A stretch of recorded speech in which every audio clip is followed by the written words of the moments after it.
Gloire à Dieu, gloire à Dieu. Voilà.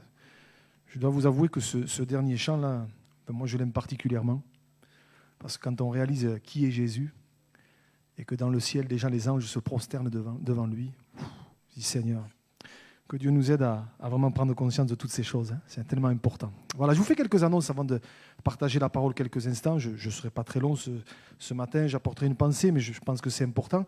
Juste rappeler donc... le culte est un petit peu plus court, on marquera 5 minutes de pause et après on aura notre assemblée générale comme on le fait chaque année. Voilà. Comme je disais hier, la loi nous impose de faire une assemblée générale, donc il n'y a pas de souci, on va le faire, comme chaque année. Voilà. Donc ceux qui veulent après se retirer pourront. Donc les réunions se poursuivent normalement. Jusqu'à fin juin, ça ne change pas. Donc le mercredi à 15 h. Et après, Dieu voulant, à partir du mois de juillet, les choses vont changer. Déjà, merci Seigneur, on se retrouvera tous ensemble le dimanche. Alléluia. Gloire à Dieu, combien ça va faire du bien de se retrouver tous ensemble le dimanche. Bien sûr avec le masque, bien sûr, mais on sera tous ensemble et je bénis Dieu pour ça. Voilà. Peut-être, je l'ai dit hier aussi, les frères et sœurs qui ont l'habitude, pensez à vous inscrire au ménage. Shirley a remis les feuilles, donc c'est bon, tout est OK. Donc pensez à vous inscrire pour que les choses se fassent normalement. Voilà. Samuel, comment va Béatrice? Doucement? Bon, on prie. Ça va mieux? Ok, voilà, merci Seigneur. On a prié pour elle tout à l'heure. Voilà. On est content aussi de voir notre frère Marcel. Il nous a fait une belle peur cette semaine. Voilà, mais il est là ce matin, donc gloire à Dieu. On a bien pensé à vous, que le Seigneur vous bénisse, Marcel. Alléluia. Bon, Michel, ça va, il est là. Voilà, gloire à Dieu. Gloire à Dieu. Voilà, on va ouvrir la parole ce matin, quelques instants. Alors, bien sûr, en arrière-plan de ce que je vais partager avec vous, il y a notre assemblée générale que nous allons avoir dans quelques minutes. Mais par rapport à ça, je voudrais apporter une pensée que j'ai apportée déjà hier soir, mais je voudrais vous la communiquer ce matin parce que je crois que c'est important. Je voudrais m'arrêter avec vous sur une ornière dans laquelle nous pouvons tomber si nous ne veillons pas. Je crois que quelque part, la vie chrétienne, c'est une vie où quelque part qui est belle, mais c'est une vie aussi où nous devons veiller. Et je voudrais m'arrêter avec vous sur une ornière sur laquelle il convient de veiller afin de ne pas tomber dedans, parce que c'est si vite fait. Et la ligne entre le fait de basculer du bon côté ou du mauvais côté, parfois, elle est très ténue. Et c'est pour ça que c'est important. Alors, je voudrais m'arrêter avec vous sur trois personnages, trois textes de la parole, où on voit que ces gens sont tombés tous, d'une certaine façon, dans la même ornière, dans le même piège. Alors de qui je veux parler? Le premier, c'est de Lot, le neveu d'Abraham. On connaît plus ou moins l'histoire de Lot. Quand on pense à Lot, je disais hier soir au premier culte que de suite, on pense à Sodome et Gomorre. Quand Lot est sorti avec sa femme et ses filles de Sodome et de Gomorre, et on connaît un petit peu l'histoire. Le deuxième personnage, c'est plutôt tout un tas de personnes, c'est ces gens que la Bible appelle le ramassis du peuple d'Israël. Vous vous rappelez, ce sont tous ces gens qui, quand le peuple d'Israël est sorti de l'Égypte, ce sont tous ces gens qui ont suivi, mais qui n'étaient pas du peuple d'Israël, qui ne faisaient pas partie du peuple d'Israël. Et le troisième personnage, on le connaît un petit peu plus, c'est Judas. Alors Judas, dans le Nouveau Testament, il faisait partie des 12, de ceux qui ont cheminé pendant 3 ans avec Jésus.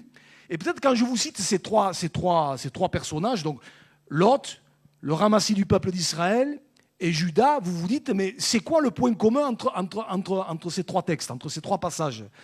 C'est vrai qu'ils ont évolué à des époques différentes, dans des contextes différents. Donc on peut se dire, c'est quoi le point commun? En fait, et c'est là-dessus que je voudrais m'arrêter, c'est que quand on y réfléchit, les trois, à un moment donné, sont tombés dans ce piège, sont tombés dans cette ornière, en ce sens qu'ils ont suivi le mouvement. Et je crois que c'est important de réaliser qu'on n'est pas appelé à suivre le mouvement.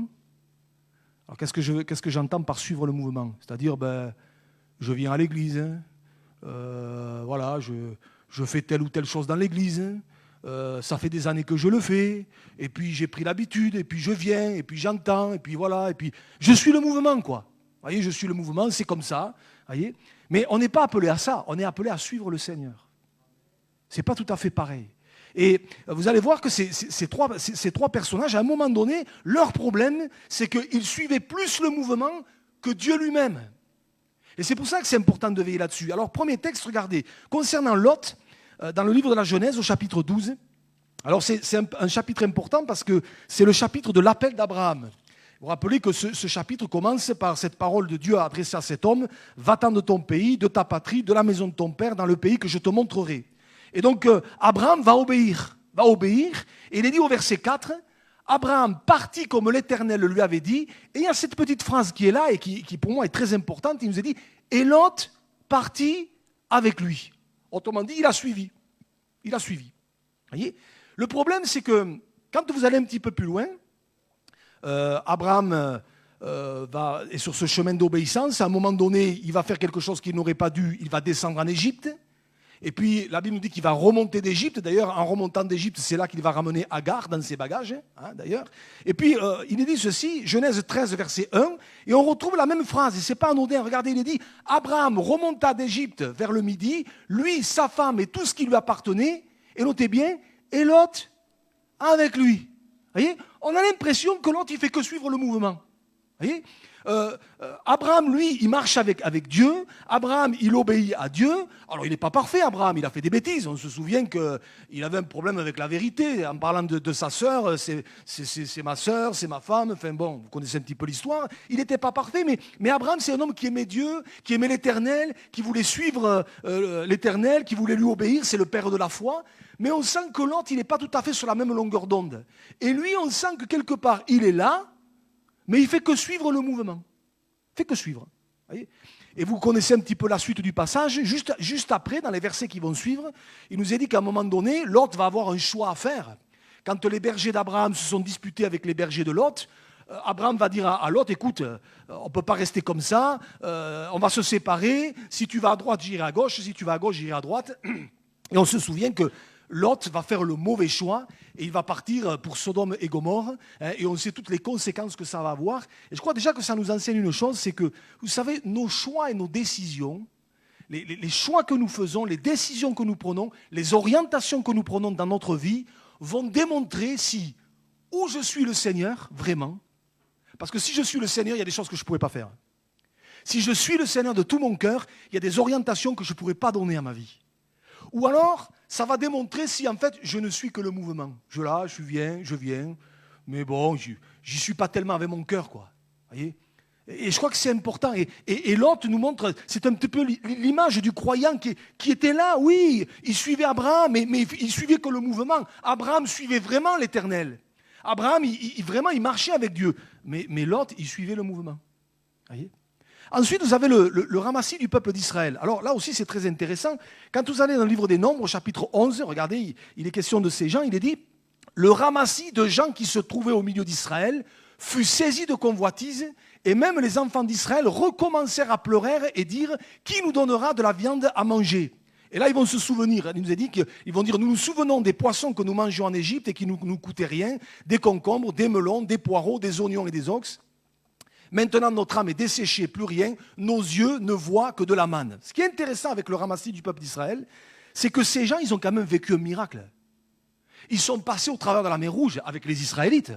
Vous imaginez, vous je ne sais pas moi, essayez de vous imaginer dans le port de la Seine, la mer qui s'ouvre en deux. Mais ils n'ont jamais dû oublier cette scène. Enfin, quand vous passez au travers de la mer Rouge, vous avez des murs d'eau à droite, des murs d'eau à gauche, et vous passez à pied sec, mais c'est quelque chose qui doit vous marquer à vie, ça. Quand vous vivez un miracle comme ça doit vous marquer à vie. D'autant plus que vous vous rappelez que les Égyptiens, ils ont voulu faire la même chose derrière et ils ont été engloutis. Voyez ? Donc, ils n'ont jamais dû oublier ça. Voyez ? Et pourtant, la Bible nous montre que ces gens qui ont vécu cette expérience, à la première difficulté, une fois qu'ils sont dans le pays de Canaan, qu'est-ce qu'ils font ? Ils murmurent. Ils se sont mis à murmurer. Oh, la manne, on en a marre, on n'en peut plus de la manne. Et d'ailleurs, ils se sont mis à murmurer, ça a commencé avec eux, et après ça a déteint sur le peuple d'Israël. Voyez ? Mais pourquoi cette attitude ? Parce que ces gens qui ne faisaient pas partie du peuple d'Israël, quelque part, quand Israël est sorti de l'esclavage de l'Égypte, qu'est-ce qu'ils ont fait ? Ils ont suivi le mouvement. Voyez, ils se sont dit la bonne aubaine, hop, on a suivi le mouvement, mais on le retrouve après. Aux premières difficultés, les premiers qui commencent à murmurer, c'est eux. Et puis vous avez aussi Judas. Et Judas, regardez, il y a ce texte qui m'a toujours impressionné. Moi, ces derniers temps, il m'a fait réfléchir. Luc 22, Luc 22, les 4 premiers versets, on est là juste avant la crucifixion de Jésus, donc on est dans un moment important. Et il est dit, la fête des pains sans levain, appelée la Pâque, approchait. Les principaux sacrificateurs et les scribes cherchaient les moyens de faire mourir Jésus, car ils craignaient le peuple. Or, Satan entra dans Judas, surnommé Iscario, qui était au nombre des 12. Et Judas, écoutez bien ce verset, je me dis, mais comment il a pu faire ça? Et Judas alla s'entendre avec les principaux sacrificateurs et les chefs des gardes sur la manière de leur livrer Jésus. Mais vous vous rendez compte? Mais comment Judas, comment cet homme qui a cheminé pendant 3 ans avec Jésus peut faire ça? Comment il peut faire ça? Réfléchissez un petit peu. Pendant 3 ans, Judas, il a été aux premières loges des miracles de Jésus. Je ne sais pas, vous n'auriez pas aimé vivre 3 ans au contact de Jésus? Je me dis, mais ça devait être incroyable. Ça veut dire que Judas, il a vu Lazare ressusciter. Ça veut dire que Judas, il a vu le lépreux purifié, il a vu Bartimée être guéri. Judas, il a vu ce paralytique qui descendait par le toit, celui qui était porté par 4 hommes. Judas, il était là, il l'a vu. Enfin, il a assisté à des tas de miracles. Il a vécu la multiplication des pains. Il a vécu toutes ces choses-là, Judas. Donc, il a vu des choses incroyables. Et on pourrait se dire, mais comment ça se fait qu'en ayant vécu 3 ans au contact du miraculeux, du surnaturel de Jésus, mais comment il peut aller s'entendre avec les religieux pour vendre Jésus pour 30 pièces d'argent, le prix d'un esclave? Mais on peut dire, mais comment il a fait ça? Vous savez comment il a fait ça? Parce qu'il faisait que suivre le mouvement. Il était avec les 12, mais son cœur n'était pas avec le Seigneur. Il était avec les 12, il suivait Jésus, il y avait les femmes qui étaient là, mais son cœur était encore attaché à l'argent. C'est terrible ça, vous voyez? C'est terrible. J'aurais pu vous citer un autre exemple. J'aurais pu vous citer le fils aîné de la parabole de Luc 15. Vous vous rappelez un petit peu cette histoire, hein, ce fils qui est là, il est toujours dans la maison, et il va dire cette parole qui, pour moi, quelque part, elle m'interpelle, parce que finalement, pour la plupart, enfin, du moins certains, là, on est dans la maison de Dieu depuis des années. Hein. Qui sont ceux qui ont plus de 10 ans de conversion ici? Levez la main. Ouais. Allez, on va aller un peu plus loin. 20 ans. Ouais. Allez. 30. Oh, les vieux. C'est plein d'amour. Les dinosaures spirituels, j'en fais partie. Alléluia. Et il y en a même plus que ça, je ne vais pas monter plus haut. Hein. Moi, je dis, c'est une grâce. Merci Seigneur. Hein. Mais si on ne veille pas, on peut tomber dans cette ornière où quelque part on est là, mais on ne fait que suivre le mouvement. Ça veut dire, on vient tous les dimanches, on est là, on vient à la réunion, on chante, on connaît les cantiques, on fait ci. C'est devenu machinal, on fait les choses machinalement. On suit le mouvement, mais on ne suit plus le Seigneur avec notre cœur. Et ça, c'était le fils aîné. Il y a tant d'années que je te sers. Et tu ne m'as jamais rien donné pour que je me réjouisse avec mes amis. C'est terrible cette parole. Il y a tant d'années, vous voyez, il est toujours là, mais il n'y est plus avec son cœur. Et c'est ça la différence entre quelqu'un qui suit le mouvement et quelqu'un qui suit vraiment le Seigneur. C'est que, quelque part, celui qui suit vraiment le Seigneur, il y est avec son cœur. Pour lui, c'est un honneur, c'est un privilège. Celui qui suit le mouvement, il est là, il fait, comme le fils aîné, il fait. Il peut faire même beaucoup de choses dans l'église, mais son cœur, il n'y est plus. Il suit le mouvement, il fait parce qu'il a toujours fait.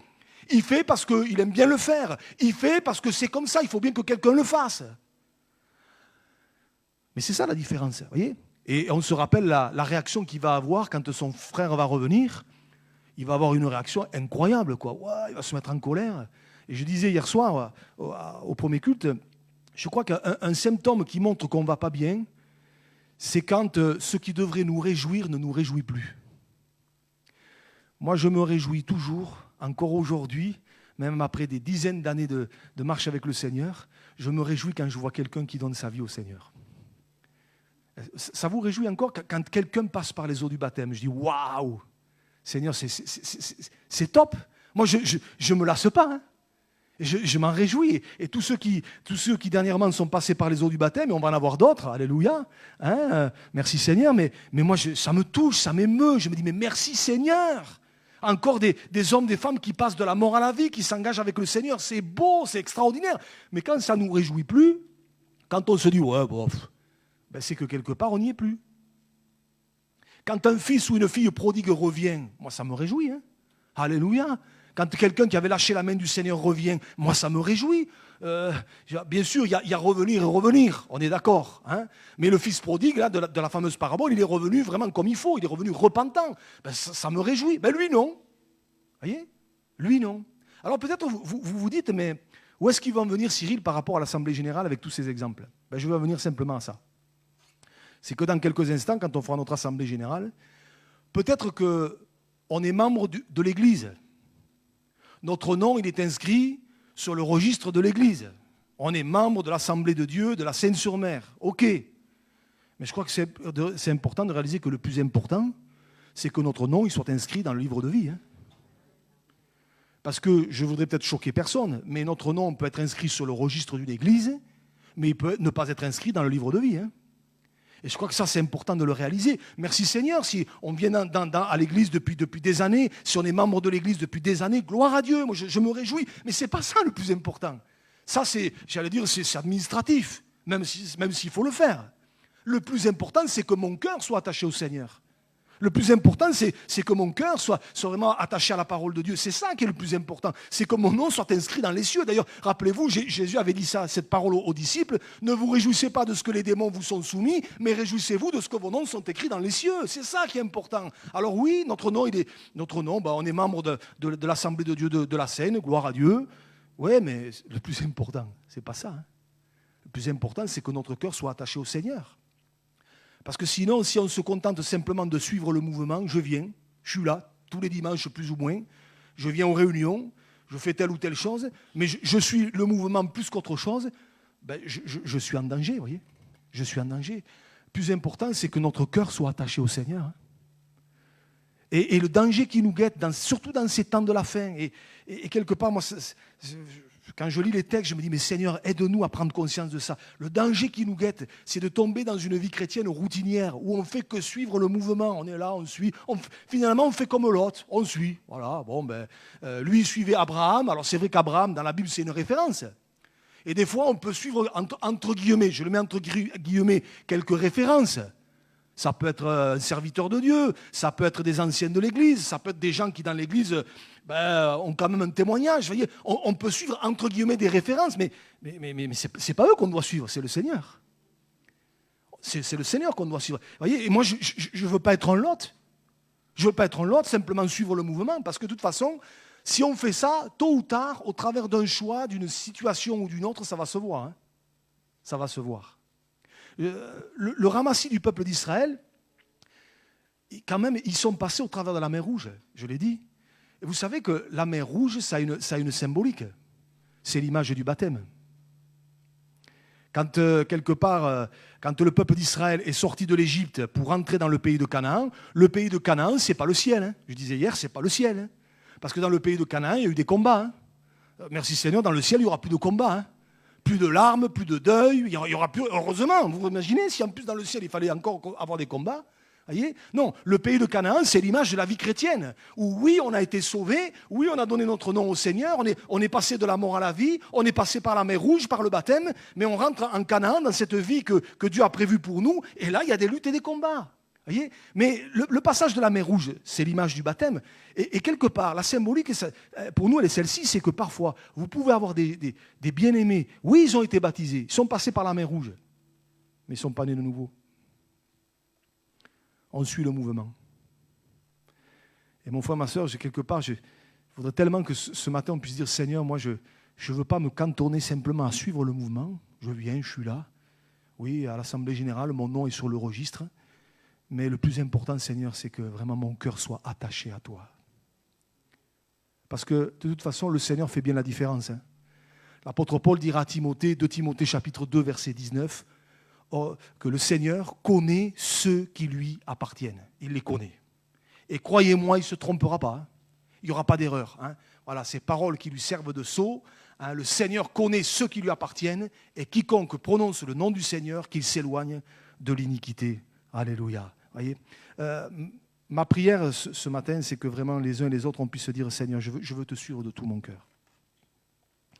Ça fait peut-être des années que je viens. mais je ne veux pas tomber dans la routine, je ne veux pas tomber dans l'habitude, je ne veux pas tomber dans le fait simplement de suivre le mouvement, de suivre une église, de suivre peut-être un pasteur, de suivre... Non, non, c'est toi que je veux suivre. C'est toi que je veux suivre. Parce que finalement, c'est le divin berger, c'est lui. Hein. C'est lui que nous suivons, c'est le Seigneur que nous suivons. Et je ne veux pas simplement suivre un mouvement, je ne veux pas être comme Judas. Judas qui... Vous vous rendez compte, Judas, 3 ans avec Jésus, mais il a même fait des choses. Il a servi pendant 3 ans. Il a servi pendant 3 ans. Et vous relirez, il est même dit que Jésus, à un moment donné, a donné le pouvoir à ses disciples de chasser les démons. Donc Judas, entre guillemets, a reçu ça. Donc il a vécu des choses, il a fait des choses. La Bible dit même que Jésus, en particulier, expliquait tout à ses disciples. Toutes les paraboles qu'il donnait, il leur expliquait. Ça devait être incroyable, les explications de Jésus. Vous trouvez ça, il me semble que c'est dans Marc chapitre 4, versets 33 et 34. Il expliquait tout à ses disciples en particulier. Je me dis, waouh! Et lui, il était là et il a fait des tas de choses, il a vu des tas de choses. Et pourtant, il va vendre Jésus. Il ne faisait que suivre le mouvement. Et on n'est pas appelé à ça. On n'est pas appelé à ça. Voyez. Ma prière, c'est que vraiment les uns et les autres, en ce jour d'Assemblée Générale, on puisse dire, Seigneur, ce que je veux, c'est te suivre, toi. C'est te suivre, toi. Je termine simplement par ce verset que nous connaissons bien dans les psaumes. Psaume 139, c'est David qui dit ces paroles. Et on connaît bien parce qu'on en a fait un chant, enfin quand je dis on chante ce chant à l'église, sonde-moi, ô Dieu, et connais mon cœur, éprouve-moi et connais mes pensées, et j'aime la suite, regarde si je suis sur une mauvaise voie, et conduis-moi sur la voie de l'éternité. J'aimerais dire ce matin que si on se contente dans les choses de Dieu uniquement de suivre le mouvement, on est sur une mauvaise voie. On est sur une mauvaise voie. Hein. Et c'est pour ça que c'est bon de dire, Seigneur, encore ce matin, sonde-moi, ô Dieu, et connais mon cœur. Où est-ce que j'en suis ? Oui, peut-être on a émargé tout à l'heure sur la liste de l'Église. Oui, on est membre de l'Église. Oui, ok, d'accord, c'est très bien. Mais par rapport à toi, Seigneur, j'en suis où, moi ? Est-ce que je te suis vraiment encore ? Ou est-ce que, inconsciemment, j'ai un peu basculé sur le fait que je ne fais plus que suivre. Hein. Je ne fais plus que suivre les choses. Hier soir, j'ai fait mention, et j'ai encore réfléchi un peu cette nuit. Vous en avez une autre qui a suivi le mouvement. Je parlais de Lot, mais Madame Lot.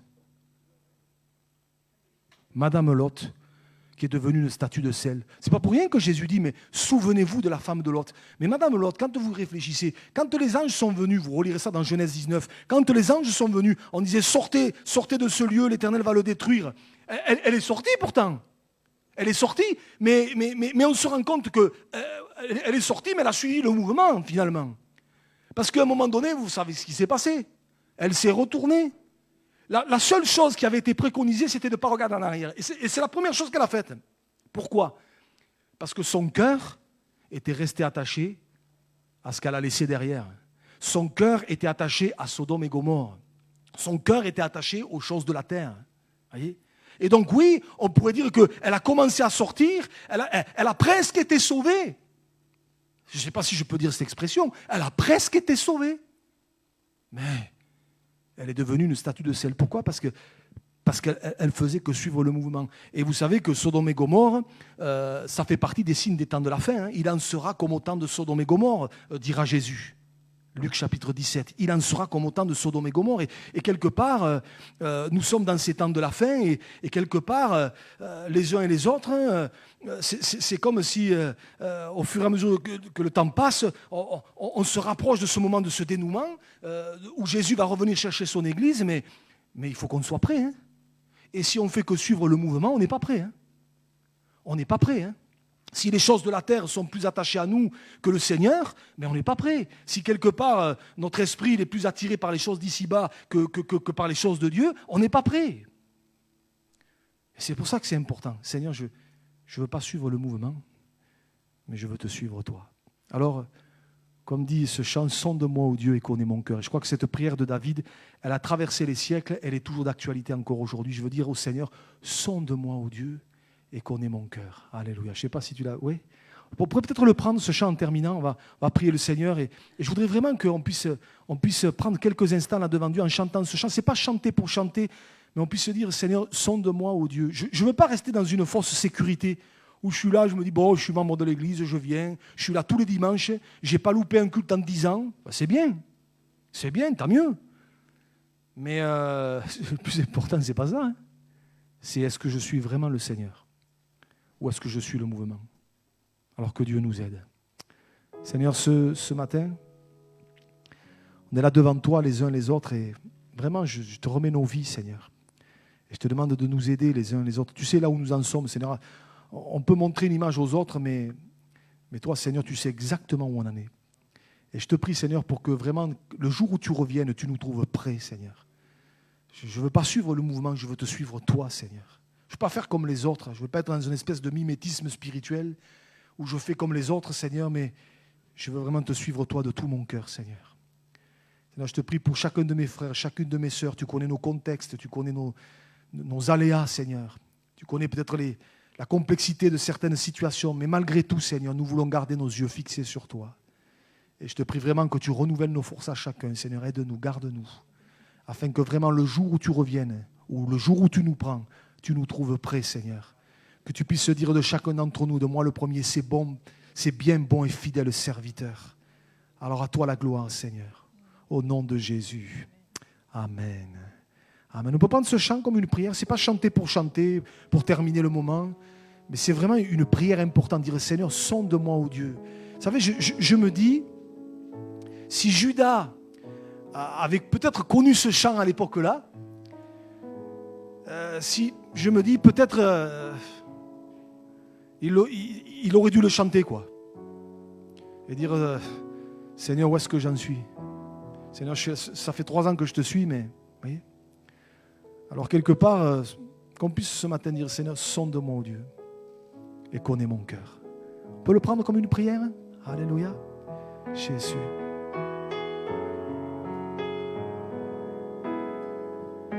Sonde-moi, ô Dieu, et connais mon cœur,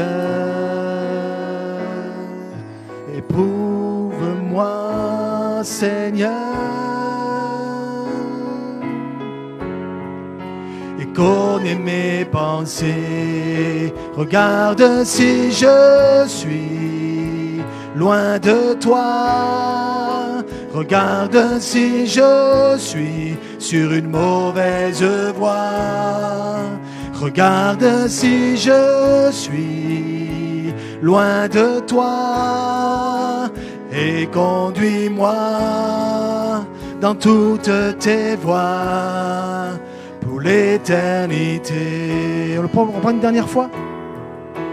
Sonde-moi, ô Dieu, oui Seigneur, et connais mon cœur. Éprouve-moi, Seigneur, et connais mes pensées. Regarde si je suis loin de toi.